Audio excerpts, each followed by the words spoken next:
नमस्कार मंडळी, श्री स्वामी समर्थ सर्वांना। तर आज आहे संडे आणि आम्ही दोघी उठलोय 9:30 वाजता। आता एवढे लेट उठलं ना तर किती घाई होते तुम्हाला तर माहीतच असेल। उठून आंघोळ वगैरे केली आणि नाश्ता बनवायला घेतला। मिस्टर गेलेले खेळायला म्हणून आज आमच्या दोघींचाच नाश्ता होता। तर आज मी बनवते रव्याचे उत्तप्पे।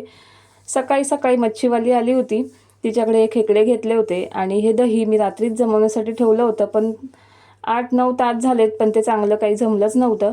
असं का झालंय काय माहीत, दरवेळी तर माझं दही चांगलंच जमतं। आता ऑप्शन नव्हता म्हणून मी दुकानातूनच दहीचा डब्बा आणला होता।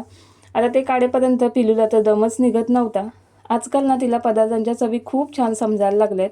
तिला एखादा पदार्थ का आवडला ना, ती पहिल्याच घासात मी न विचारताच सांगते, आई हे खूप छान झालंय। जेव्हा मुलं असं बोलतात ना खूप भारी वाटतं। दोघींनी नाश्ता वगैरे केला आणि मी खेकडे बनवायला घेतले। हे खेकड्यांचे डेंगे म्हणजे पाय, आम्ही यांना डेंगेच बोलतो। तुमच्याकडे यांना काय बोलतात कमेंट करून नक्की सांगा। आता मी हे थोडे ठेचून घेते म्हणजे मिक्सरला पटकन फिरेल, कारण याच्याने रस्सा खूप छान बनतो। कोणाकोणाला खेकडे खायला आवडतात त्यांनी जेवायला नक्की या बरं का। पिल्लूसाठी मी हे बांगडे बनवलेत कारण ती खेकडे खात नाही। चला, व्हिडिओ आवडल्यास एक लाईक नक्की करा। भेटू नेक्स्ट व्हिडिओमध्ये, तोपर्यंत बाय।